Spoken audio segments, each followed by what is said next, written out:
Bonjour à toutes et à tous. Pas une semaine ne passe sans que l'on ne parle de l'intelligence artificielle et de l'outil du moment ChatGPT. Alors si ce robot est incroyable du fait qu'il peut vous aider à faire pratiquement tout ce que vous voulez à condition de bien l'utiliser, il semblerait que ce soit aussi un aspirateur à données personnelles, ce qui est un peu moins réjouissant.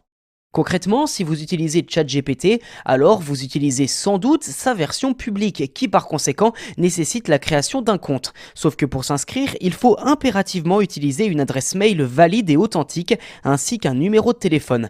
Malheureusement pour les petits malins qui pensaient pouvoir utiliser des mails et numéros de téléphone masqués ou jetables, eh bien sachez qu'OpenAI les rejette purement et simplement, exigeant des adresses Gmail, Proton, Outlook, etc.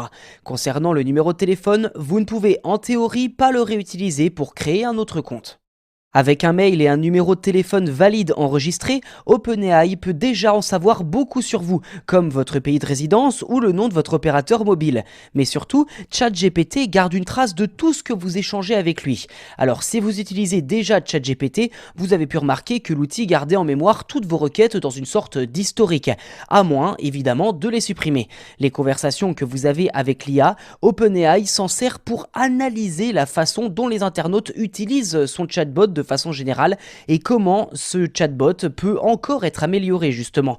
Si tout part d'une bonne intention, cela signifie aussi que tout ce que vous dites à ChatGPT et par conséquent ce qu'il vous répond est sans doute enregistré et conservé quelque part. Sans compter que tout ce que vous direz restera lié à votre adresse mail et à votre numéro de téléphone. Soyez donc très vigilant en discutant avec ChatGPT et veillez à ne pas trop vous dévoiler. Car oui, ChatGPT est un outil qui peut être très utile dans bien des cas et qui le sera encore davantage à l'avenir. Mais le fait qu'il collecte un grand nombre de données et que, même s'il indique ne pas les réutiliser ou les conserver à long terme, eh bien tout cela doit évidemment soulever des questions et inciter à la prudence.